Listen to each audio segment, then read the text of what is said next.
Right, good morning once again everyone. Right, today we begin with a new volume. That is SD 41, Sutta Discovery Volume 41. The theme is Samatha and Vipassana, in other words about meditation. Yeah?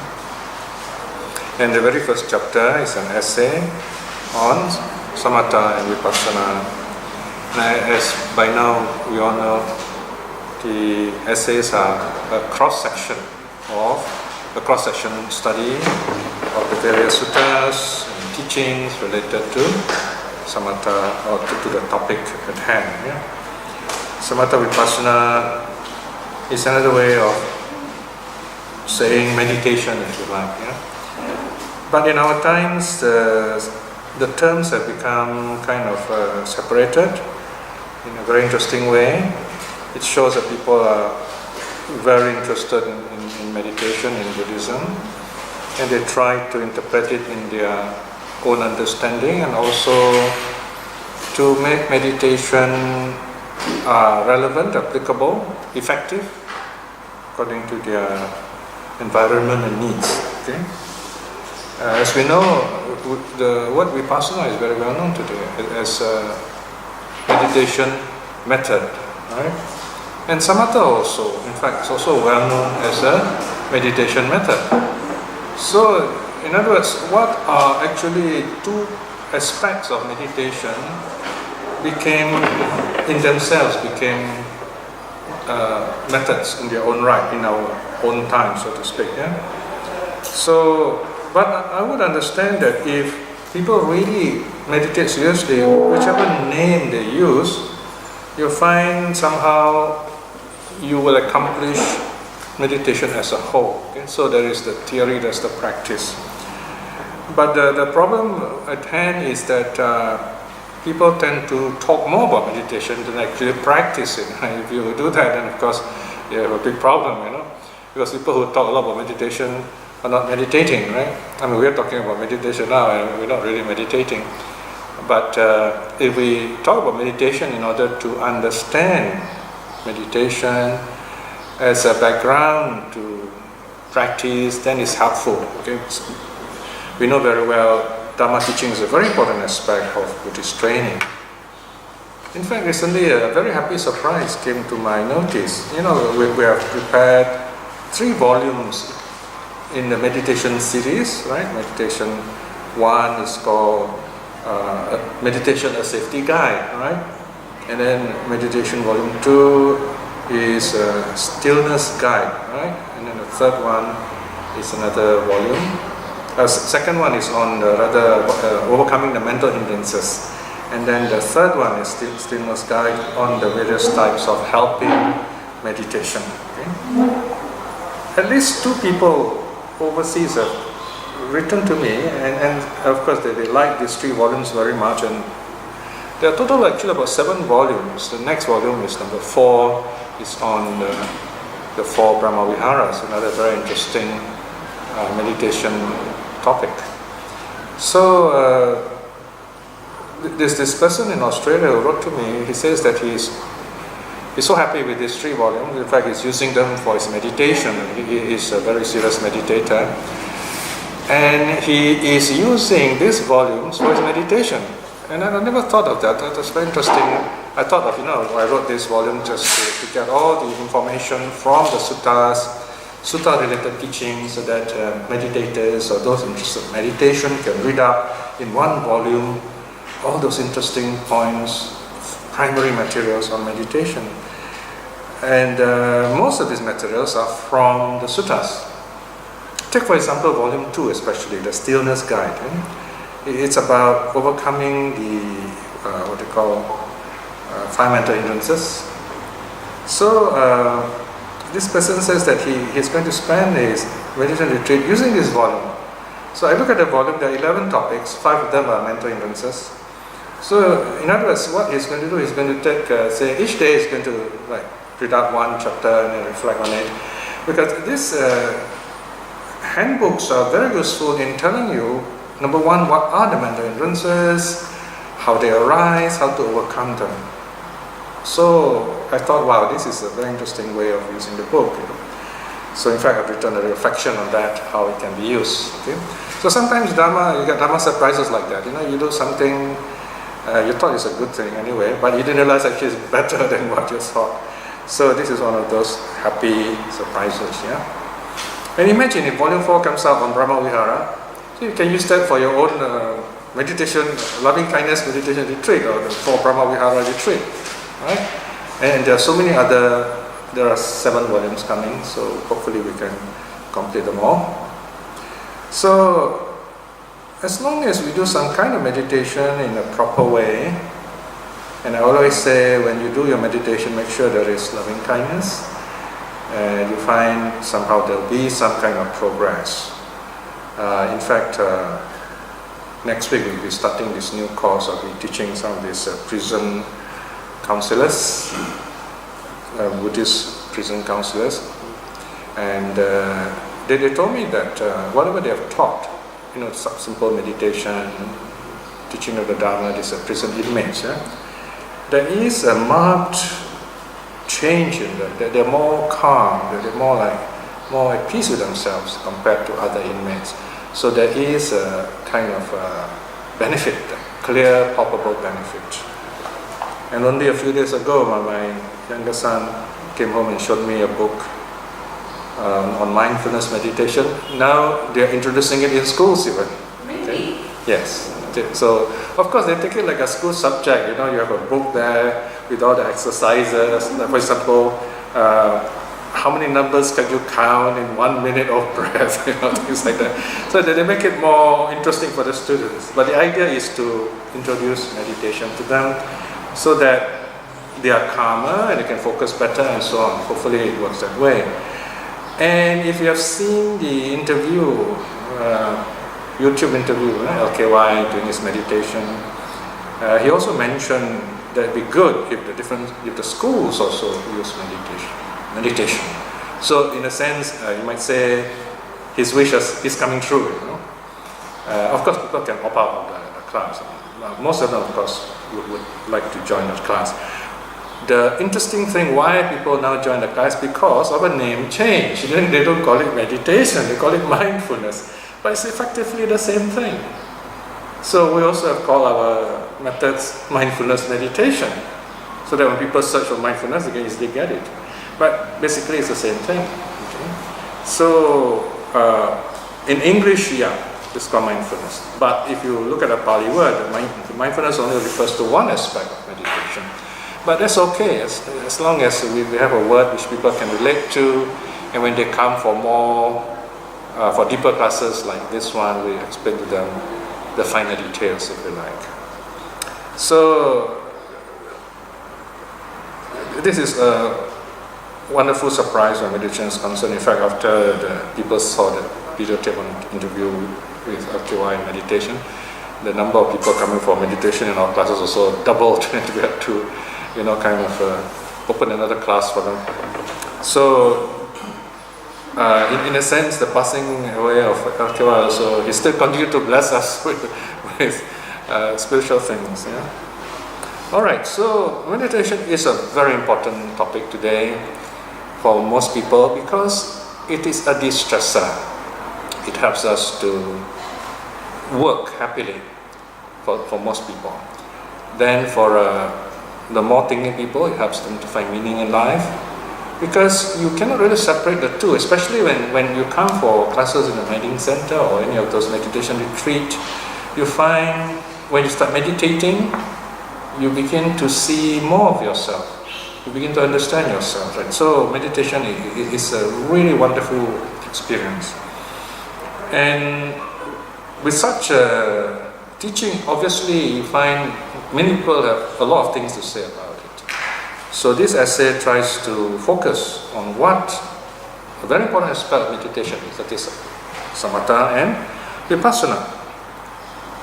Now, first of all, why did this Vipassana boom, if you like, happen? But it started around the time I was born, in fact, 65 years ago or so. In Myanmar, there was a teacher there who came up with an idea to simplify meditation so that more people can practice. And then his student Mahasi Sayadaw make it even more popular by going on world tours and teaching it. The idea is, according to this Vipassana, is that you just watch your meditation in terms of gaining insight. You don't have to attain jhana and so on. So it became very successful in that way. Unfortunately, people tend to see it as a separate meditation, and that is not seriously wrong, but we have to understand what it means when you say Vipassana is a meditation. It is a successful meditation. It works with many people. It works in the prisons also in India, in the US, and the person teaching this even got a Magsaysay Prize for the meditation. So as a system it works. But we have to be very clear that this is not what the Buddha taught. It is a new development. In other words, it will not bring awakening. It can solve problems, yes, but it won't bring awakening. So you need to go a little further, or in Pali we say uttari. Yeah? This is nothing new. This is a comment by various concerned meditation teachers. It's not new. There are other, popularization of meditation. There is also something called Google meditation. This commercialized kind of meditation where it's targeted to all these corporate people, and of course they pay a lot for it, and they're told, well, this meditation, you'll be more stress-free, more effective, and so on. Again, it's very limited in its purview, in its benefits, but it's a good start for all these people, as long as they don't stop there, in other words, right? So that's a little bit of quick survey, because I don't want to go into the history of it in detail. It's not very useful for us here. You can read up the notes here. Basically here is religion becomes modernized, right? Becomes adjusted to fit the world, so to speak. So there's a lot of debate here. In fact, only yesterday I was watching this very interesting debate. It's a very friendly debate actually, between Stephen Batchelor, this very famous Buddhist agnostic and atheist, that's why he calls himself a Buddhist atheist, and Ajahn Brahmali, a very well-known scholar and meditator. So they were discussing Buddhism in our times, and they were specifically discussing rebirth. Batchelor doesn't accept rebirth in the way we accept it. He doesn't reject it either, but he's an agnostic. What he's saying is that rebirth is not, to him, it's not really a vital issue for him. His idea is that it's a bit of Confucianist idea, if you like, in a broad sense, that he's practicing Buddhism for his present benefit and for the benefit of people around him. How do I live as a good Buddhist so that I'm happy and people around me happy? He has that kind of idea. And Brahmali, of course, is very adamant. Says, no, rebirth is a very important teaching of the Buddha. If the Buddha did not see it as important, he wouldn't have taught it. The fact that he has taught it means it is an important practice that we must investigate. So you have two views. You see? One is the modernist view, the other is a traditional view. So the good thing about Buddhists is that you can choose either one. You can debate, but you don't have to get very angry or upset with each other, which is not necessary, right? And this is something we have to learn in Asia, because sometimes we are very passionate about our views, and it's not just, we don't understand the nature of debate. we feel that if I follow this kind of Buddhism, all else are wrong. I think that is very childish. It is ultimately self-defeating. So this is something we have to learn, how to debate, how to discuss, and how to respect each other's practice. Right? So when we talk about Samatha Vipassana, we also must have the same spirit, because anyone who meditates obviously have some interest in improving themselves. Okay, let us just leave that, what shall we say, the crazy margin, or those people who really see meditation wrongly. There are always such people. That is not important at this point. Important thing is we go on teaching what is meditation about, what are Samatha Vipassana about. What's interesting here is this monk, Chan Sujato, wrote a paper on this. He says that all this talk about Samatha Vipassana is like a family quarrel. Well, we meet for New Year, Chinese New Year in our case, and you have all these people, now adults coming back, and each of them got their own profession, and they'll be arguing with each other about what they think is right, meaning of life, and so on and so forth. It's a family quarrel. And then they go away, again, smiling, happy. So they enjoy that kind of quarrel. But the important part is, whatever it may be, it's very important that we do practice, whatever you call your meditation, practice it and see what happens. And then you see, are you happy? Are you friendly? Is your mind clearer? And these are very important. So when we look at Samatha Vipassana, there are two aspects. It's very clear at this point for us to know that you need to balance the two practice. Even at the early stages, even if you look, for example, in the Dhammapada 275, which we'll come to in a moment, the Buddha says that you must balance these two practices. They are like two wings of a bird, and the bird flies flapping with two wings. Samatha and Vipassana. This is the key idea today, and I'm going to spend the rest of the time showing you what this means. You've got to balance the two practices so you can fly up, you get uplifted like a bird being carried up by its two wings. You know, this image of the bird with its two wings is a very beautiful Dhamma image. It's also a Vinaya image. It is used to compare or to reflect a monk who is a true practitioner. With just rope and bow, he travels the world and feels happy. That's all his burden, the true monk. So that's another usage for this analogy. So when we talk about Samatha Vipassana, what are we talking about? I have summarized a few points on the board for you.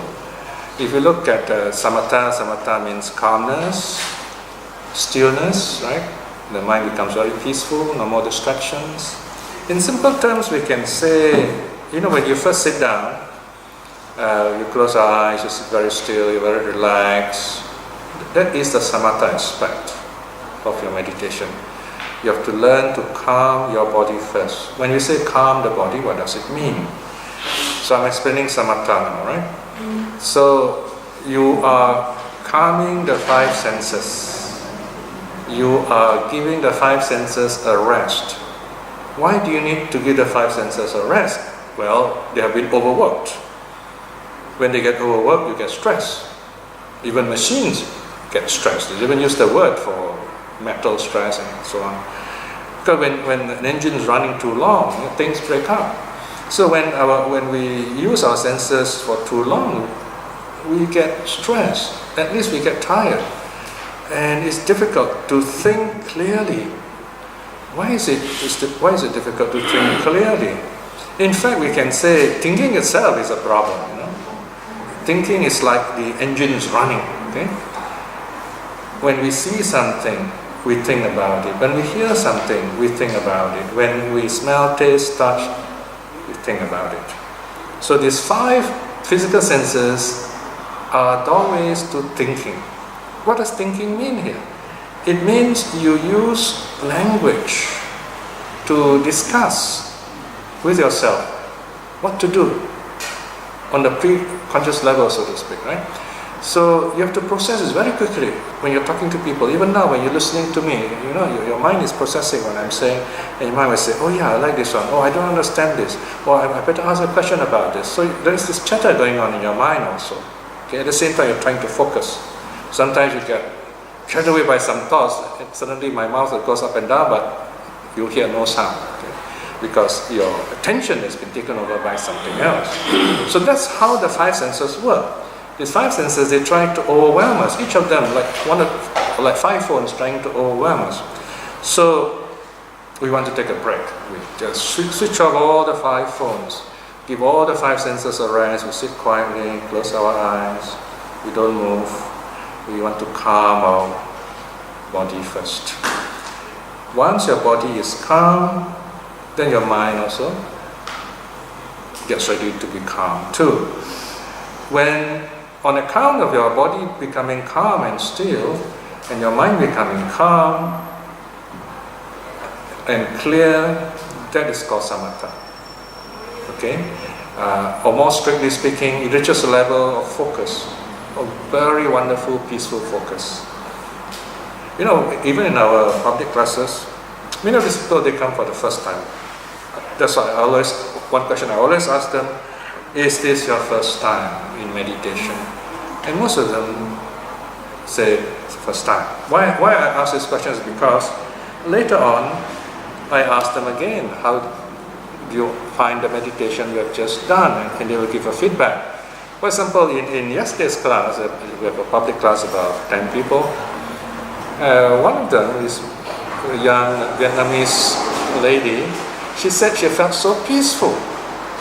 She felt very good. She could do all the stages of the meditation.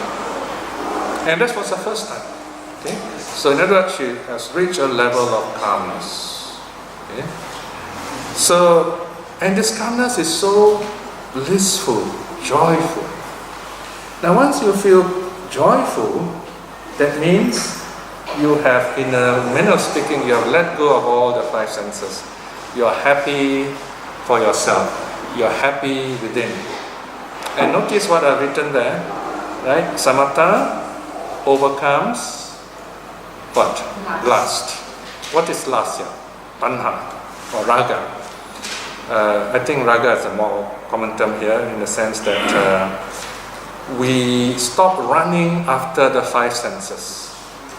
We just let go of the five senses. We're just happy being ourselves. It's like you have finished a nice meal, you have finished reading this book, you have completed a translation of one big volume of sutta, and you sit back and you're happy, nothing more to do for a while. And this, you feel really good. No more desire to do anything. This wonderful rest, like a sunset. So, overcoming lust means no more being troubled, being goaded by things to do. I remember once I was teaching this very well-known public figure in Singapore, one of those economists. He said, you know, I didn't want to do meditation, but my friends suggested to me, and so much things to do. He's a very busy guy, so he says, sometimes I wish I have, you know, it's one more thing to do. I said, don't worry, meditation is just the opposite of that. Yeah, so samatha helps us to let go of lust, running after this, running after that. But it's just a temporary measure, if you like, just one aspect of letting go. It helps us to clear our minds for something even bigger, something more important, and that is the second meditation, or second aspect of meditation, which is called Vipassana. Vipassana means insight. Right? You translate it directly. We means something like, you know, in English you got the word bisect. Bi and we are very close. And Passana means to see. A better explanation would be to see through things. You don't just look at the surface, but you see through. It's not just reading a person, because sometimes we can say, you can read a person, you can say, for example, oh, I know what this person is thinking. You could be right, you could be wrong. But Vipassana, you see through this veneer, this surface, what really is behind, right? We see this beautiful place here, right? We have a sense like, wow, it looks like it's permanent, you know, but the reality is everything changes.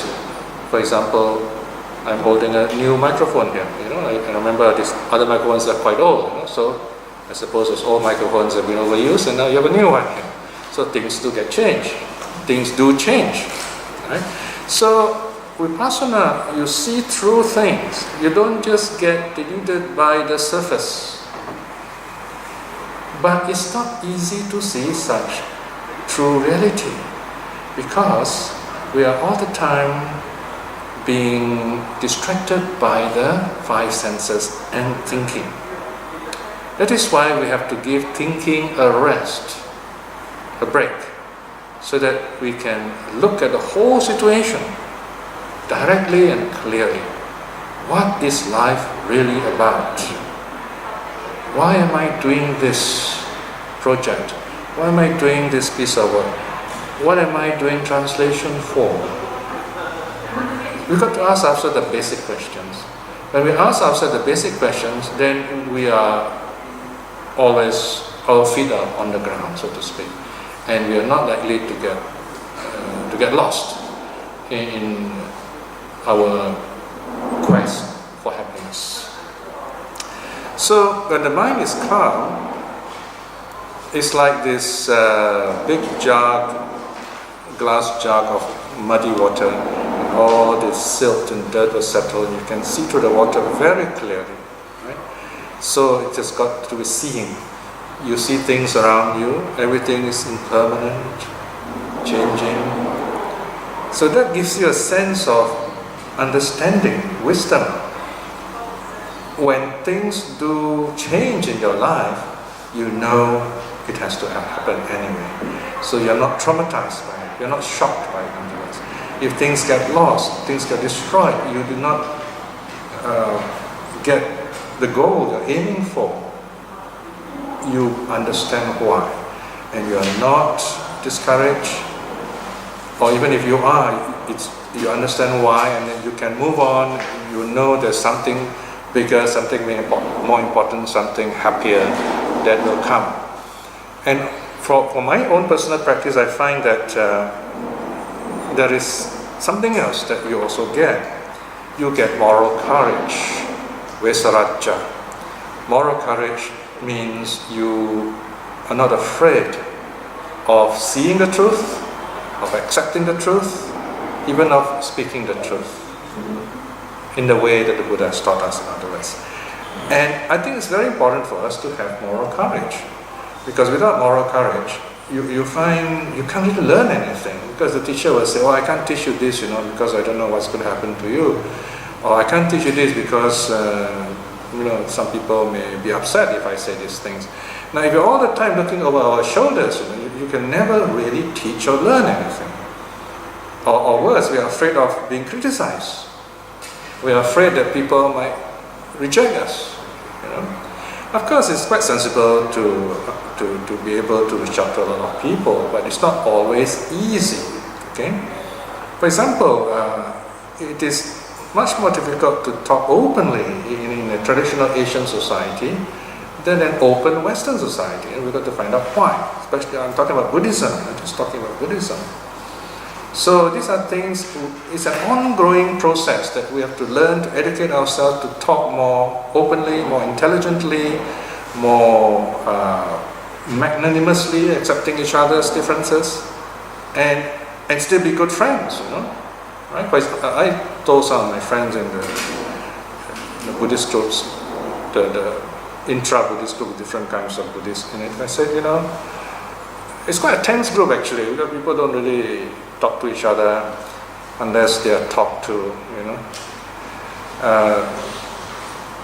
For example, one of them, when asked how come you're not so friendly, one of them said, well, if you want to talk to me, you can always come to me, that kind of response. So I said, when I was in the A-levels as a student, in my class we have like 30 students and 35 students or so, and like 27 of them were girls. So the men were kind of a besieged little group, so we were very close together, And my closest friend was this Methodist boy.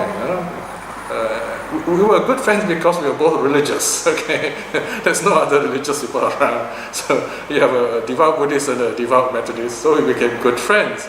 And what's there to talk about? Religion. Well, we're talking about different things, so we're always arguing and saying why my religion is better than yours. We were A-level students. But that's what kept us friendly. We enjoyed that conversation. And we can say anything we want because we are friends. And that's really wonderful, And we know we're not going to hurt each other, or we're not going to punch each other. After we argue, really hot argument, we say, hey, let's go for lunch, So it was a really good memory. But here, in this so-called intra-Buddhist group, it's very tense. The moment everything's over, everyone goes their way. You don't say hello, you don't email yourself to say hi. And so I told the group, I said, you got to have intra-Buddhist dialogue. The Buddhist teachers got to learn to talk to each other and not just talk to the crowd, and get this good feeling, wow, the crowd is supporting you. I mean, if that's the case, wow, you have a serious psychological problem there, you have this desire for attention. So these are things we need to learn and deal with in Asian Buddhism, ethnic Buddhism. Okay? Maybe we need to travel overseas, meet those lay groups. I'm not talking about the scholars. The scholars is another big problem. Okay, we're talking about the normal lay group where even the scholars come and learn Buddhism in a humble way. So anyway, that's a bit of a divergence there. So when we talk about meditation, it's the same thing. We got to talk openly about meditation. Of course, we can share experiences also if you like. It's a wonderful way of sharing stillness. Of course, I'm talking about people who have done serious meditation.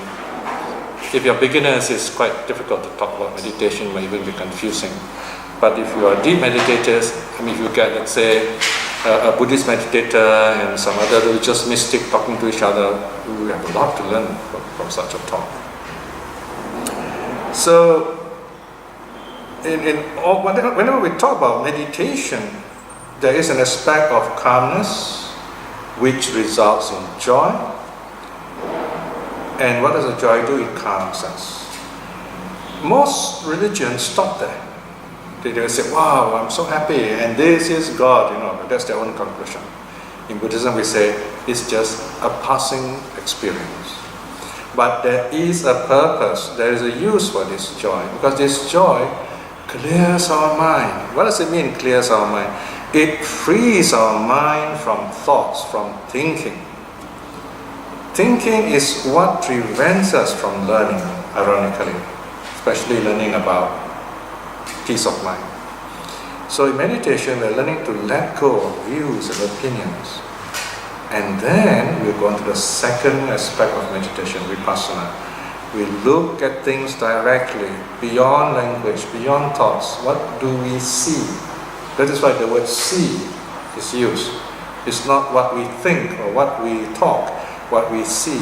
We see impermanence all around us. We see rise and fall around us. So here again, there are two ways of looking at it. The suttas talk of rise and fall of things.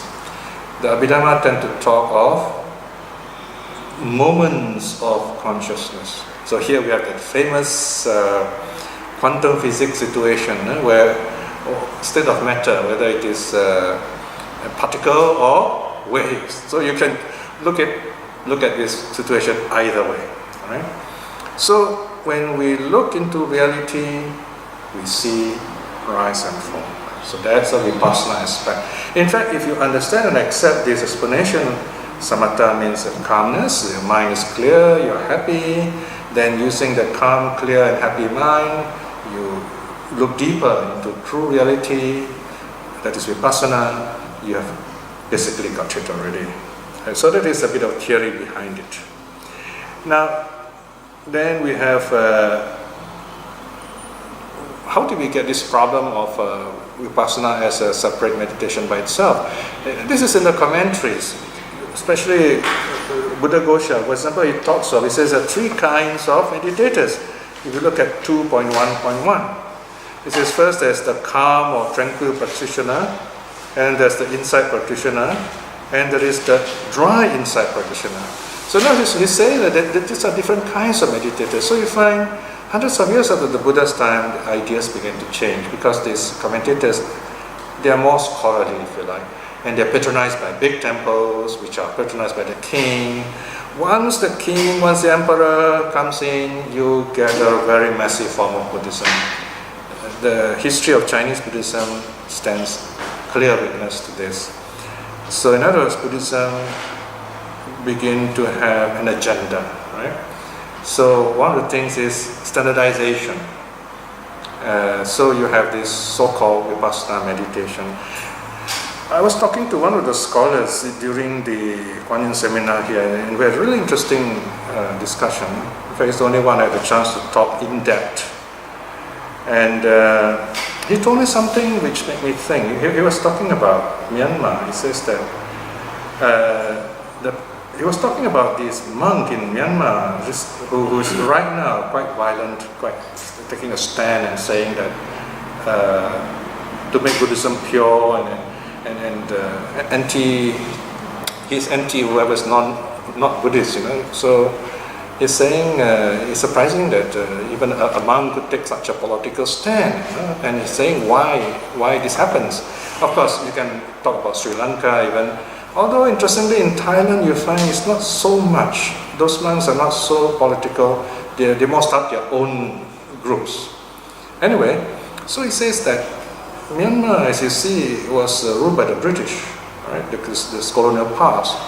So they had to break away from this colonial past, and to do that, they have to come up with a national Buddhist identity. So in other words, all this strong stand, all this very dedicated stand, is the result of this colonial discourse, or the colonial past. They have this big burden, this big chip on their shoulders, so to speak. They have to overcome this past. So you begin to understand why the Burmese teachers are so proud of Vipassana, for example, because they've lost so much of their culture. So it's really great to have, wow, Vipassana, this is a Burmese thing. And similarly in Sri Lanka, you find you have this colonial past. So the Sinhalese monks felt that, it's enough of all these foreign powers discriminating against Buddhism. We want Buddhism to be the state religion, and so on and so forth. So this got me thinking. It's very interesting how people look at national Buddhist identity and come up with all these interesting ideas about meditation and so on. In fact, there was a time when I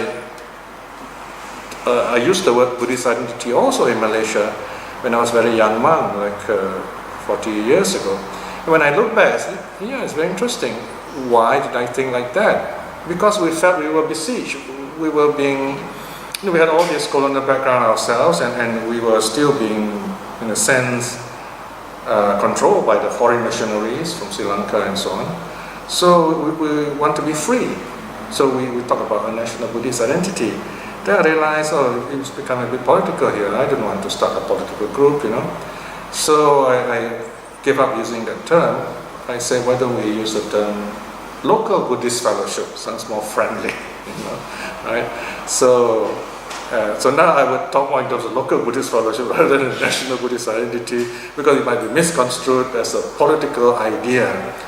In fact, it was misconstrued not by politicians, but the Sinhalese chief high priest, who was worried that I'm becoming too vocal and successful in mastering together the local people, and that was going to affect his donations. So he sent a local elders to see me. He doesn't say want to see me. He only has to call me, summon me, I'll see him. But he sent a delegation of local elders to see me, and the local elders visited me. I was still a monk then, and they told me, they said, we have come from this temple where the chief high priest lives, and we feel that you should not use the word neo-Buddhism. Okay, that's another word which I used at the early stage in my life as a monk, because I felt that we need a new kind of Buddhism. We don't want the ritualistic Buddhism. We don't want this foreign Buddhism. Something local, something we can practice, where layman also has a part. Then I was surprised. I said, why do they take so much trouble to object to this word neo-Buddhism? Later I found out that in India, someone has used this term in the past. And the idea was to use a new kind of Buddhism so that the low caste Buddhists will be free. But again, I can't see the connection why they object to me using this word Neo Buddhism because I never knew the meaning of the history of the word Neo Buddhism until then. But I was disappointed with this group of elders who came to see me because they've never visited me before. So they gave me a sort of ultimatum which really they shouldn't have. They said, if you don't stop using this term, we would not support you. Suddenly I realized, oh, this is a political thing. Then I replied to them, I said, it doesn't mean anything to me because you have never supported me at all in the first place. I mean, you are local people, but you have come at the behest of this foreign missionary chief high priest. So you should think about that, I said. So you can see here, the struggle of the local people trying to come up and be a meaningful group, a community. It's a long one, and it's going to take some time before we really have this idea how important we have to work on our own, so to speak. Okay? And this is already happening in Australia, it's happening in the UK, in the US, in South America, in Africa even. But sadly, somehow in Asia we're being left behind. So when we talk about meditation, we're also talking about this kind of situation. We want to practice it in a way that we can feel it right here, right now. We don't have to go to Myanmar or go to Thailand. Not that we should not go, but ultimately we have to come back here. Why? Because if we have problems, we have to solve those problems ourselves, the local people. I like to ask this question and say, okay, you get all these foreign speakers to come, but if you have a serious problem, who do you go to? Who do you ask for help? You come to the local people. So this is where the meditation can be used to help build up our local community also and solve local problems, in other words. So that's another aspect, a more social aspect we've got to be aware of, right? Okay, so you see here this idea of a Vipassana meditator, it came up during the commentarial period. But if you look in the suttas themselves, the sutta actually talk of 4 kinds of meditators. The next page, right? 2, 2, 1. 4 kinds of practitioners. And I've given a summary on the board again. The first kind is called those who practice insight preceded by calm. Samatha Vipassana. Okay. Now here, this one we're taking from the suttas, okay? In other words here, calm before insight. So this meditator, he begins by calming himself first. This is a very common way of practicing, right? Now, then the second one, next page, is calm preceded by insight. In this case, the person practices insight first. This is probably someone who's an intelligent person, who's well educated, you might say wisdom inclined, okay? So in other words, he knows a lot about impermanence, maybe he's a doctor, he has cut up bodies, he's seen all this impermanence. So that idea of impermanence is very strong in him. So he uses that idea and he becomes calm. So there are 2 ways. So here we're not talking about different kinds of meditation. They're not meditations in their own right. They are depending on your personality, you approach meditation, in other words. Okay? And then the third one, calm and insight coupled together. Okay? Samatha Vipassana, Yuganata. So you combine both. In other words, you go back and forth as you need to. Now, notice there's no mention of Vipassana only or Samatha only. Notice that, right? But the last one is interesting. Number 4, a meditator's mind is seized by agitation caused by higher states of mind. Dhammudacca vigahita manasa. Alright, now here the commentaries explain as the various imperfections of meditation. So the meditator is troubled by it. But I think that's a bit overstretched. Because if you really look at other suttas elsewhere, the word Dhammudacca, Dhamma Uddacca has got a very interesting meaning. Now Uddacca means restlessness. It is one of the mental hindrances. It is only overcome, I think, by the non-returner or definitely by the Arhat. So on a simple level, udacha means restlessness, and this meditator has problem keeping the mind still. But even in the case of a meditator who has gone to a high level, where he's on the verge of getting arahathood, then he thinks of something. He says, "Oh, all these people are suffering. If only I can help them." That is an example of udacha. Now, because he has that thought, he will not be an arahat, but he becomes a non-returner. The little thought. And there are very interesting stories about this. There's a story of one of the 16 youths who he was the oldest of the group, and he was talking to the Buddha. His turn has come, and asked the Buddha a question. The Buddha answers him, and then he got it. He said, "Oh, yes, that's right." But then he started thinking of his teacher back in the south of India. He says, "Oh, if only my teachers here are so wonderful, he would have benefited, So he has this, of course we call it compassion, but he has this struggle. He says, "If only my teacher was here." So it's a bit of sadness, restlessness. So because of that, he did not become an arahat, he only became a non-returner. But later on, of course, with some more teachings, he became an arahat. So here, this teaching is very interesting because it says that the teaching basically is telling us, if you do have worries about others, you will never become an arahat. Okay?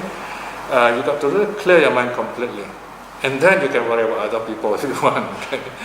So you can reflect on this teaching in terms of the Bodhisattva doctrine of the Mahayana, if you like. So, but here it is mentioned as the fourth method in meditation. And my understanding, because so far I have not seen much writings on this, is one of the difficult areas in meditation, which will be very interesting if you have a chance, if you know any meditation teachers who are really serious meditators, good teachers, to ask them this question: what's meant by this fourth kind of meditator? Very interesting to hear something good that they have to say.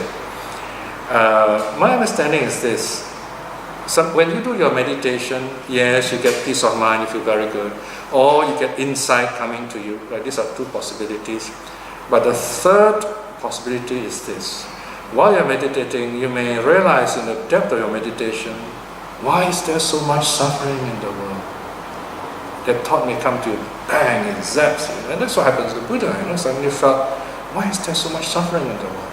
So you're moved by this powerful compassion. And once you think like that, I think you don't feel like going shopping, right? You know what I mean? You don't feel like breaking the precepts. You just feel that it's meaningless to do all this bad stuff. It's meaningless to just enjoy yourself while the world is suffering. Like the Buddha said in Dhammapada, where is there laughter and all this fun and joking and when the world is burning? Right?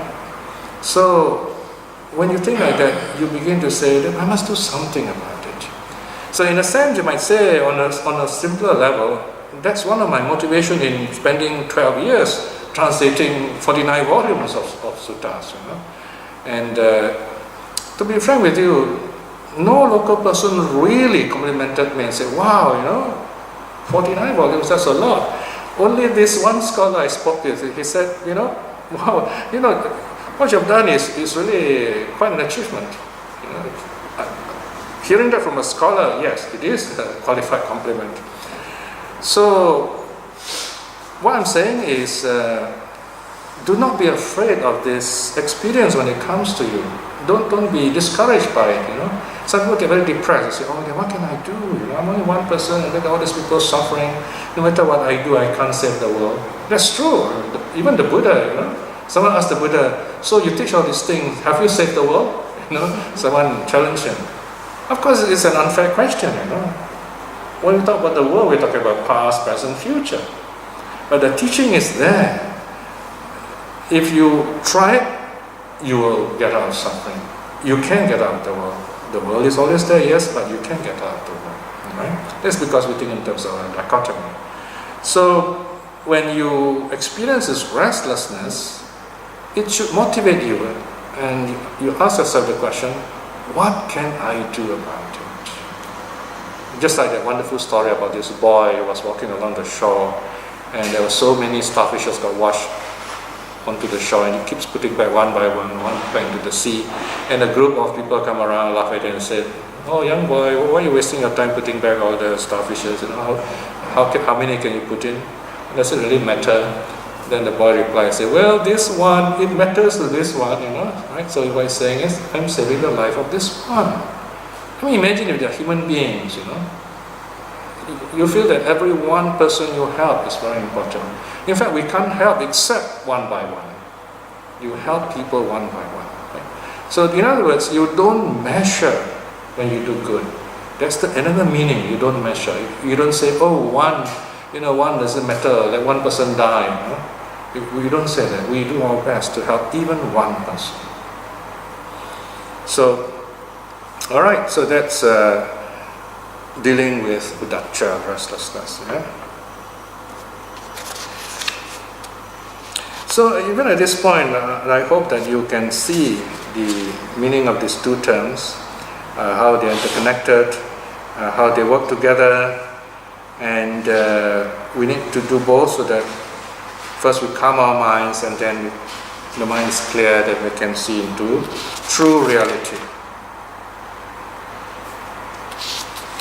Yes. What do you mean when you say Vipassana, Samatha and Vipassana, as we know from the sutras, are not meditation methods, and methods in italics, but integral aspects. Right.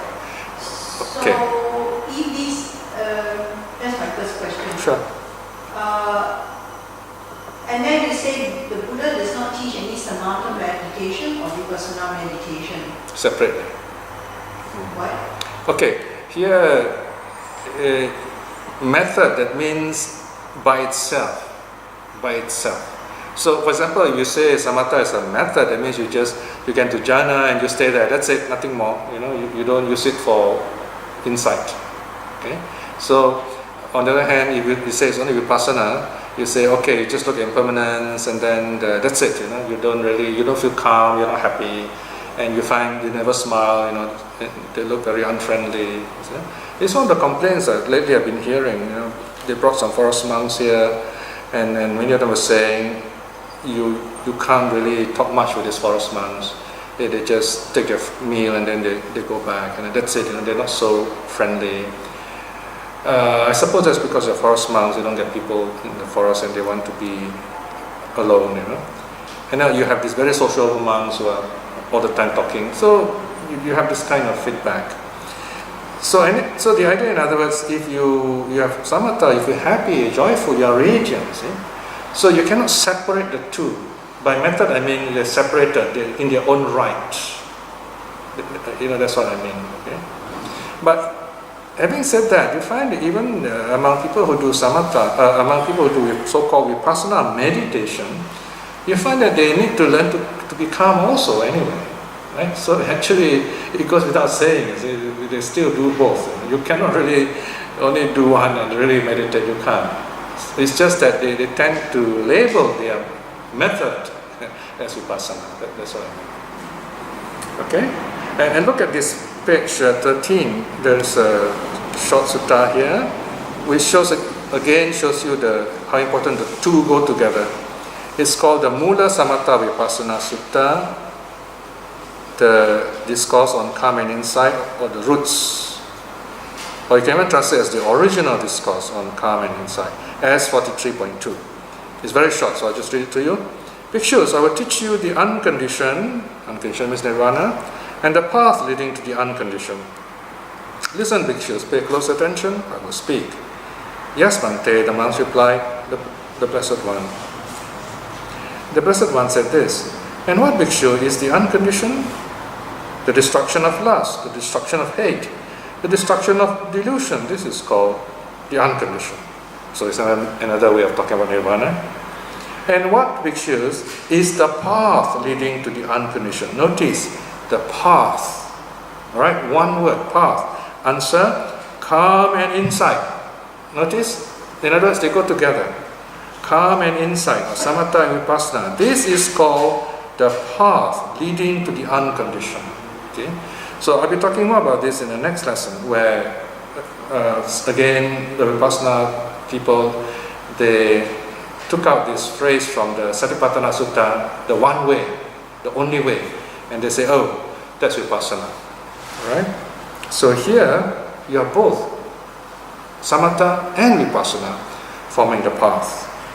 Thus, bhikshus, I've taught you the unconditioned and the path leading to the unconditioned. Bhikshus, whatever a teacher should do out of compassion for the good of disciples, for the sake of their welfare, it has been done to you by me. These bhikshus are the fruit of trees. These are empty abodes or empty places. Meditate, bhikshus. Be not heedless, regret not later. This is our instruction to you. Right, so this is a very famous pericope, very famous statement found in a number of places in the sutras. Okay, any other questions? Samatha and Vipassana do together, means you do Samatha first and Vipassana. That's one way. Usually that's the most common way. But some people, they're very intelligent, they read a lot about impermanence, or maybe their job deals with, they can see lots of examples of impermanence, so they start there. See? In other words, they have not meditated before. Let's say you have this mortician or this medical student be cutting up dead bodies, and then later you find that, wow, we can really meditate, So that will be Vipassana first, wisdom first, in other words. So you can have one of them first, or both balance up. Okay? But of course, you won't see the difference when you look at how they meditate. This is how we ourselves progress in our practice. Okay? What about loving kindness? Is it under kindness or also? Oh, that is something extra, if you like, in a sense that if the meditator says troubled by certain revelations, certain ideas that's come to impermanence, and you feel, wow, so saddened by impermanence, then he needs loving kindness. So this is where the teacher is very important. The teacher will say, it's okay, this is just an emotion, use loving kindness, and then you feel, you put all this emotion in perspective. So loving kindness is a very important, like a lubricant to make your meditation go smoothly. So again, here we're talking about one aspect, but there are many other aspects. In the practice, you find the good teacher will teach this person many possible walking meditation and so on. But here we're focusing on these two key aspects of meditation, Samatha Vipassana. Yeah, can okay, Samatha is just to still the body And mind, of course. and mind. Yeah. So that's objective Samatha, and we can use many methods. Focusing on the breathing is one. Walking meditation. These are various methods to calm the body and still the body and mind. Mm-hmm. And I take it that having still my body and mind through whatever through these methods, I'm struggling here. That's Samatha. Then for me, Vipassana is having still the body and mind. Then Vipassana being inside, I have to pick an object for my meditation to focus on. Oh dear. So okay. Okay, no, hang on. Yeah, I understand. So I've calmed my body, I've calmed my mind, and now then I start to meditate on an object. Right. So I take, could be metta, or could be impermanence, or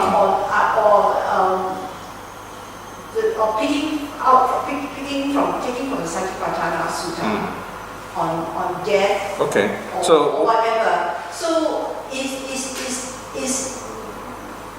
anyway, even if I were to pick any of the objects from the Satipatthana Sutta, it's still reflecting on, if it's still reflecting on impermanence, isn't it? Okay, if I were to pick that, I reflect on impermanence, or I reflect on loving kindness. That is that correct? Is that Vipassana? Okay, let me simplify it, son. I think what you're trying to say is, how do I progress one to the other, and how do I know what is what? Yeah. Okay. Okay, while you're meditating, don't bother about what is what. Then you'll be discursive thinking. Thinking, yes, precisely. All right. So while you're meditating, you don't say, okay, this is Samatha, this is Vipassana. We don't do that, right? Not. Okay. So this is when we are talking now. This is the instruction. It's just like you're going to travel. You're given the safety guides and so on. So while you're meditating, it's like when you're driving. So you should know what to do already. So here you are. Number one, you know you must have this sense of calm, right? That's the first thing. I would say on a simple level for beginners, work on the sense of calm. All right. The wisdom people are not too many.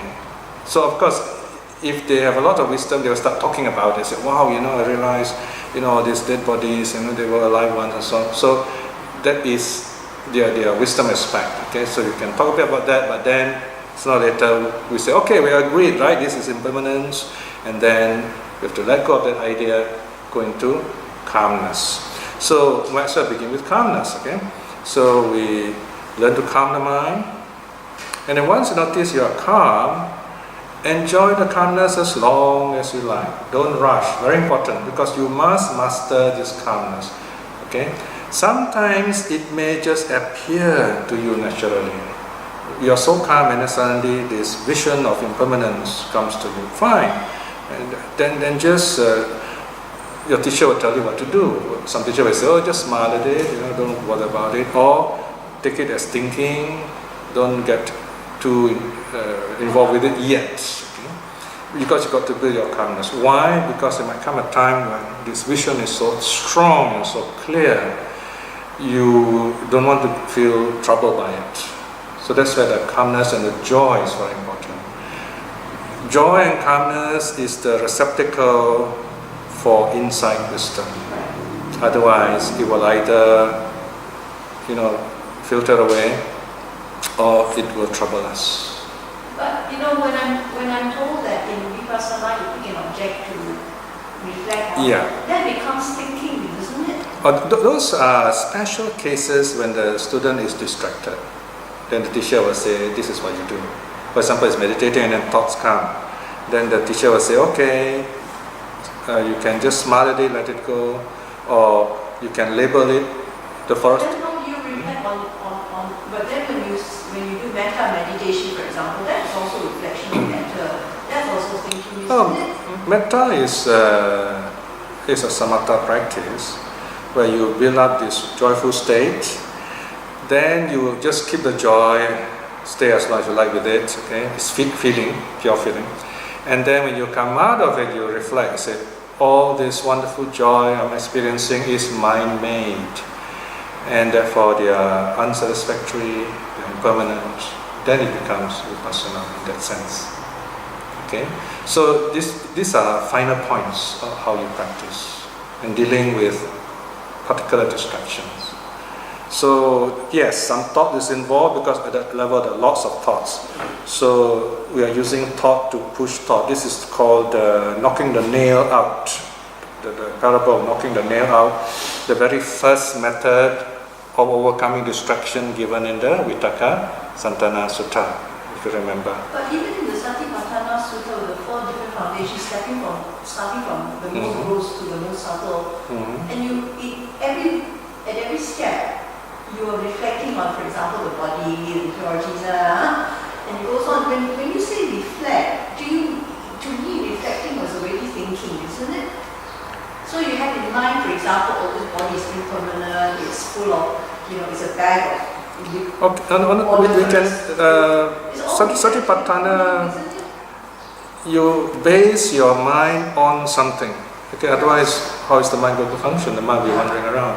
So in the body-based meditation, your mind uses the body as the anchor. Yes. So you reflect, for example, okay, the breath, okay, you watch the breath coming in, going out. You use words at first because there are lots of thoughts. But as you progress, you use less and less words. In the last stage, there's just this peaceful breath. You're watching it silently, no words. Yes. So it's all progressive. It's progressive depending on your level of mind. Okay?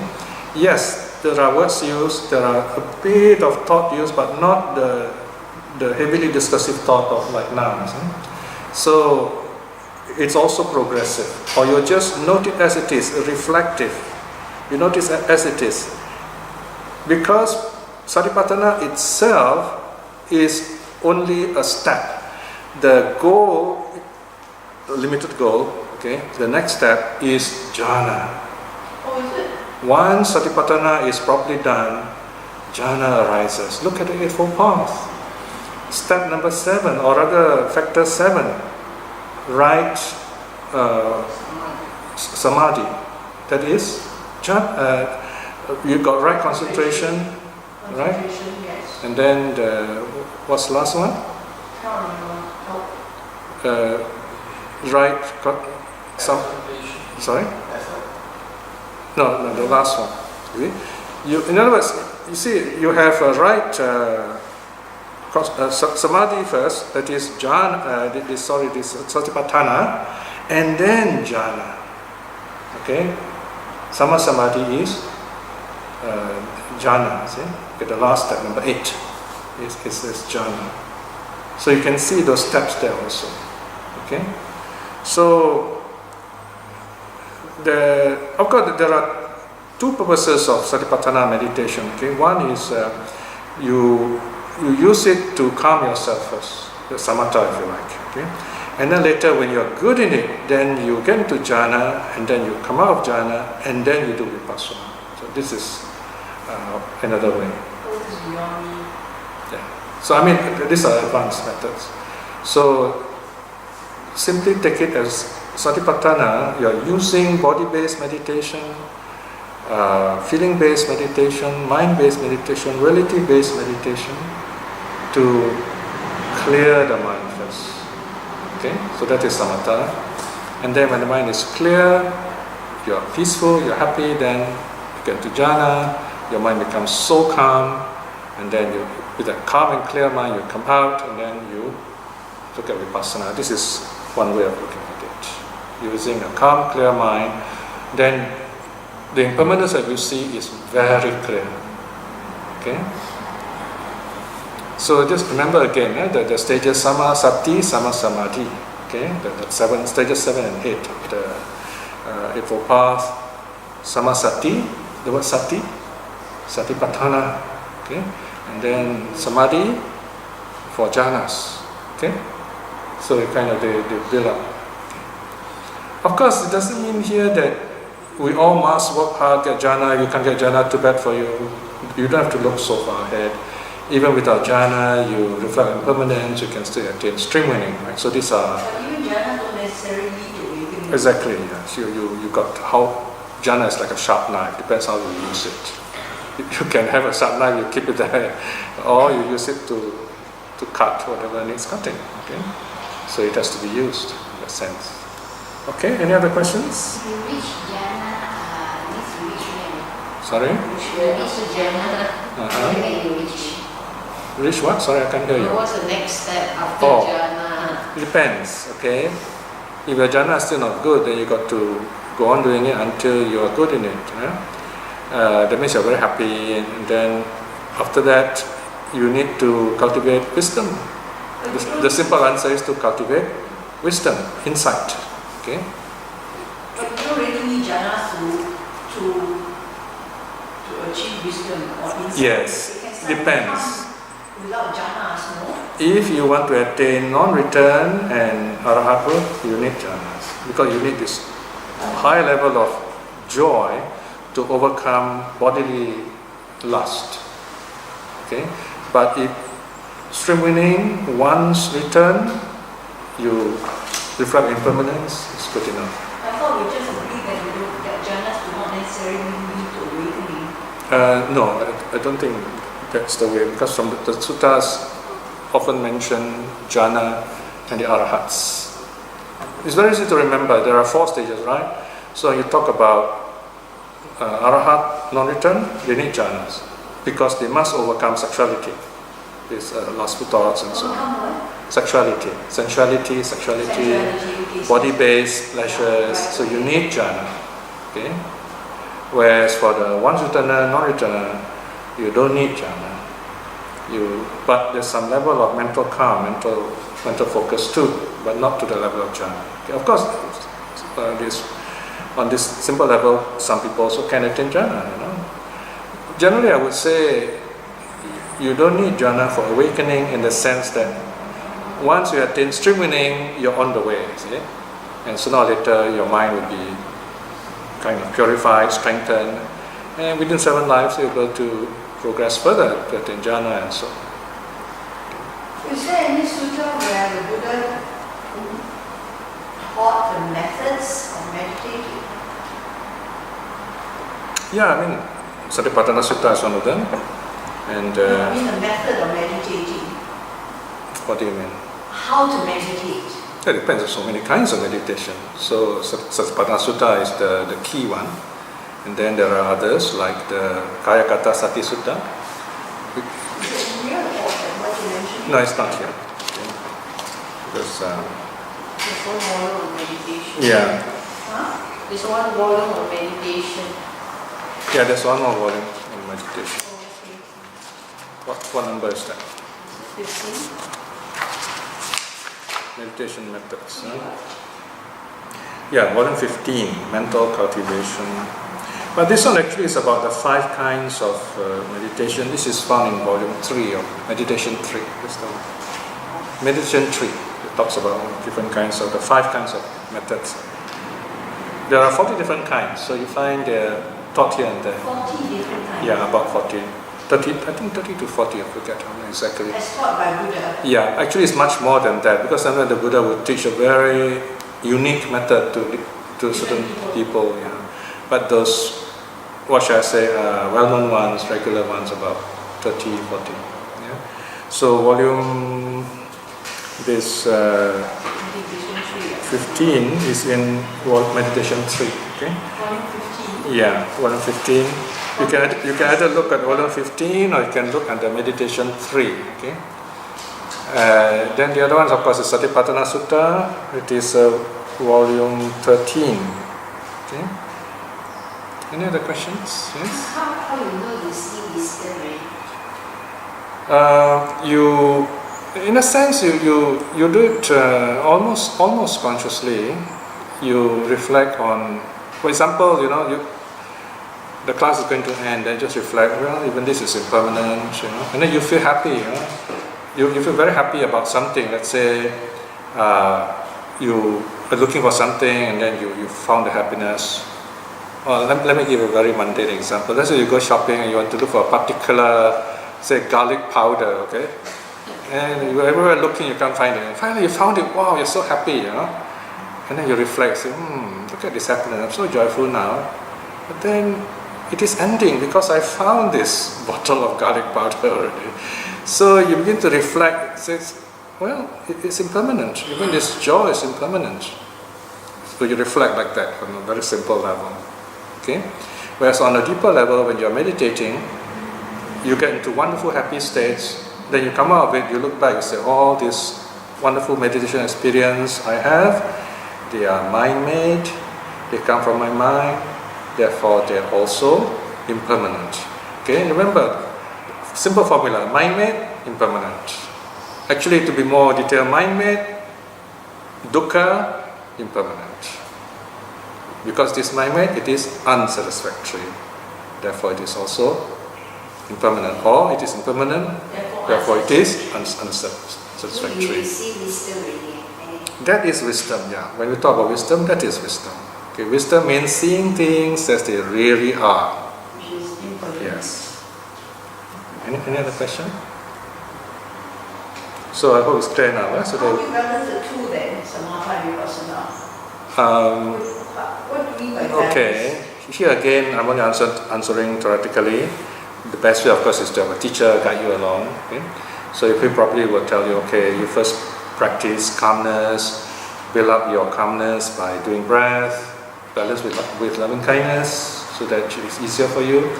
And then when this person looks happy and say, okay, now you come out of when you come out of your joyful meditation, just remain calm for a while, and then reflect on the impermanence of all these things that's going on.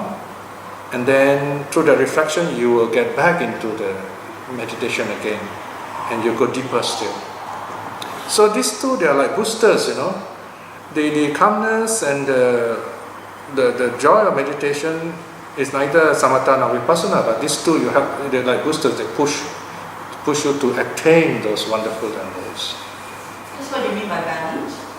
Yes, balance, that means you knowing what to do when. So what is unbalanced? Unbalanced would be, let's say, there's a famous case of Sona Kolivisa, who he was doing the walking so much until his feet bled. But anyway, his feet were quite tender anyway. So he was very determined, and he wasn't walking until he hurt his feet and he bled.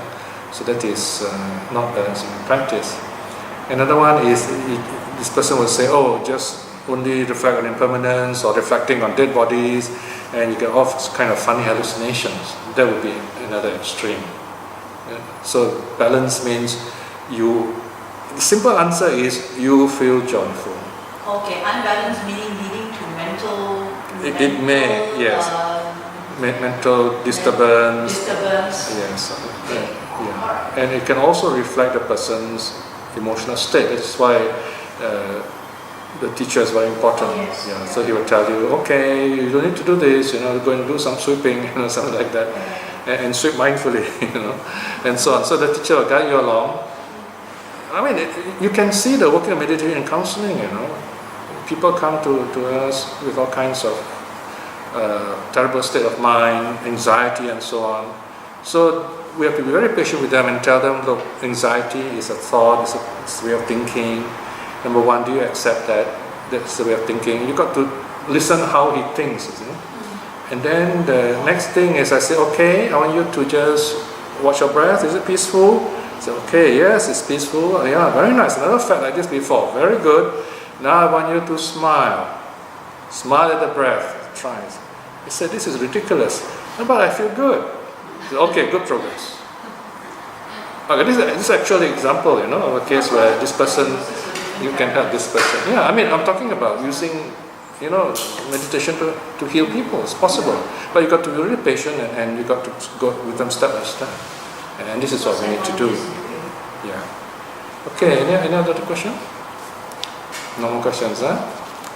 Alright, so we finish off one more round in the next lesson. Let us close with a reflection. It is very challenging to be a practicing Buddhist today. So we have to make every effort we can to find out how we can best calm our minds, how we can best see true reality in a happy way. But if we seek those teachings, they are there. The suttas are there.